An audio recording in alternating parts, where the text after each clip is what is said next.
Hey everyone, welcome back to the channel.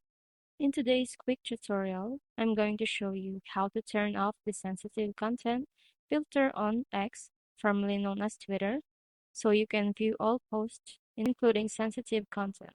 Let's get started. First, open the Twitter app on your phone or go to www.twitter.com and log in into your account. Once you're logged in, look at the left corner of your screen and click More. Click Settings and Privacy. Next, tap on Privacy and Safety and choose Content You See. Toggle on the option that says Display media that may contain sensitive content. This will allow you to see posts marked as sensitive without any warning blur. Click it, and that's it. Now you can view all types of content on Twitter without restrictions. If this video helped you, make sure to like, comment, and subscribe for more quick tutorials. Thanks for watching and see you next time.